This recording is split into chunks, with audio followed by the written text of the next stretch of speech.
Please be seated.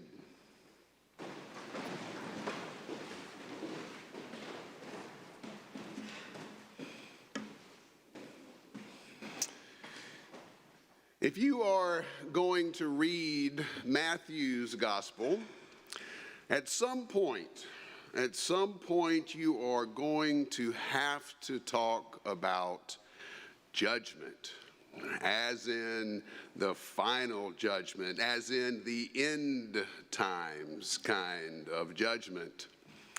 It is in Matthew's gospel where we hear about separating the sheep from the goats. In Matthew's gospel, we hear a king say, "Depart from me, you who are cursed, into the eternal fire." And in our reading this morning, we have a parable, the parable of the wheat and the weeds. And as you heard, it does not end so well for the weeds. The weeds will be thrown into the furnace of fire, where there will be weeping and gnashing of teeth. If you hear that phrase, weeping and gnashing of teeth, you know you are listening to Matthew's gospel. Now, you just can't get around it. You just can't get around it in Matthew. Judgment in the end times, they're coming, so you better be ready. But I think that centuries of biblical scholarship, theology, and preaching have oversimplified Matthew's teaching. We've turned it into a caricature of judgment, a cartooning of the ways of God. Bad people go to hell, good people get into heaven. I just don't find this very helpful. And it passes over Matthew's greater point, which is hope. Hope.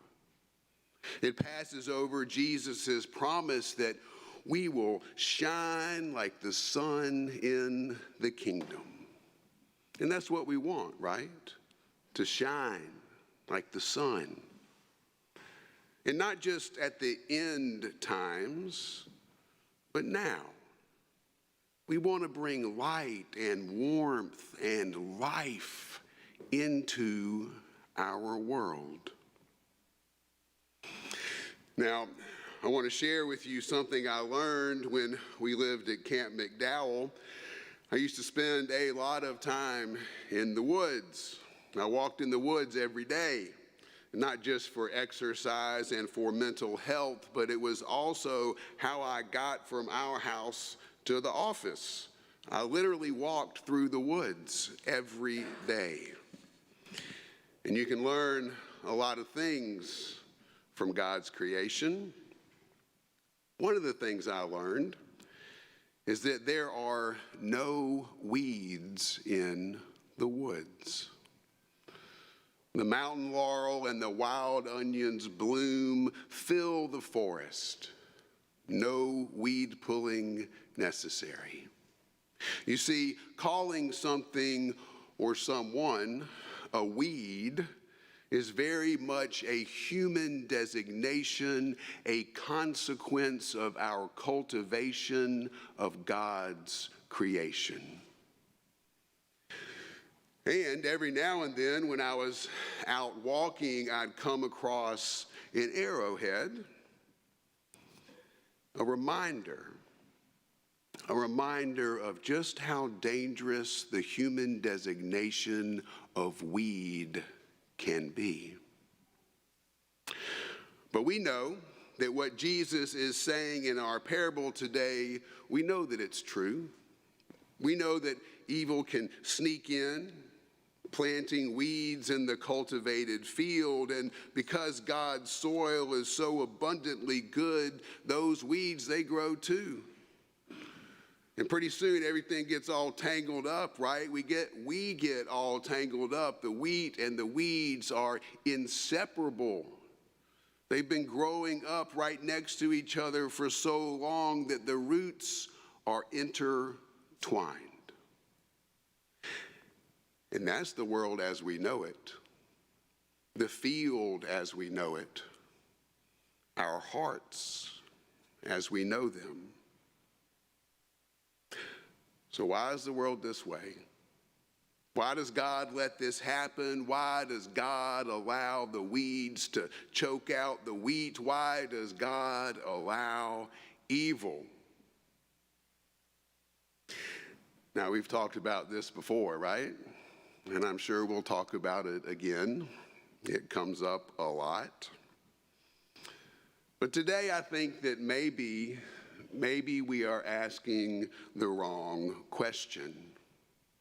Maybe why does God allow evil is the wrong question. Maybe the question is, why do we? Now, the field hands in our parable this morning, the disciples, they recognize their responsibility in the process of bringing in the kingdom. They want to do their part, and that is good, and that is right. But they are asking the wrong question too. They ask, do you want us to go and gather up the weeds? They want to be the weed pullers, right? They want to root out evil. Now, how arrogant is that? To think that they can fix the problem of evil, to think they could just go out there and pull out all those weeds, and they are so assured that they know the difference. So sure it is always the other and not the self, so certain in the simplicity of their judgment. So how arrogant are we? Are we certain? Are we certain of our weed-pulling prowess? Are we so certain that we know the difference? And how can we be weed pullers when our roots are so intertwined, our lives are so intertwined in this church, in this city, in our workplaces, in our schools? We share the field with so many. And I think it is easy for us to forget sometimes. Once we get into the judgment business, it is easy for us to forget that it is God's field. It is God's creation. And whether we want to call people children of light or children of darkness, weeds or wheat, we are all God's children. And we are all in this earthly kingdom together. This is not a parable about good versus evil.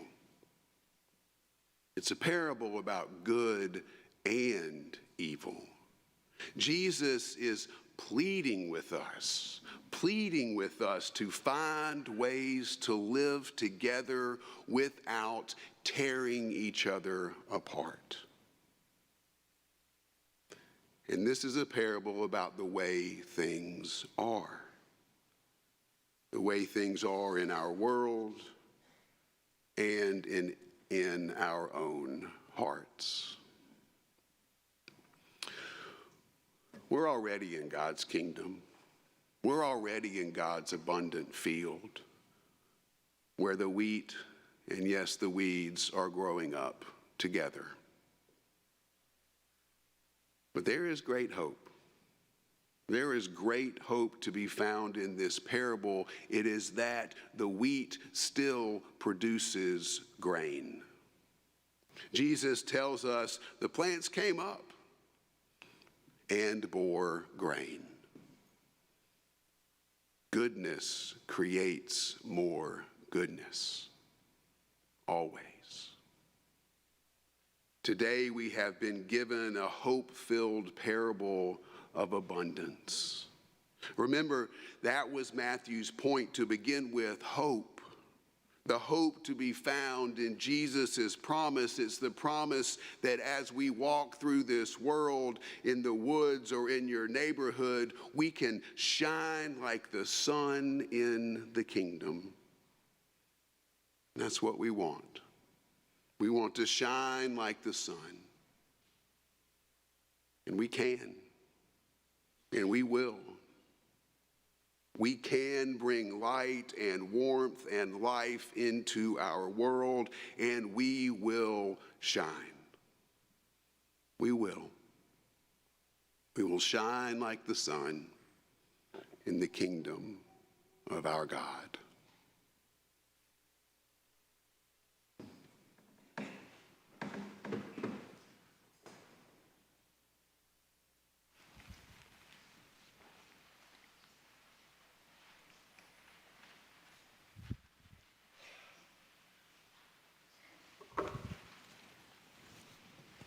Let us now stand and affirm our faith in the words of the Nicene Creed found on page 358. We believe in one God, the Father, the Almighty,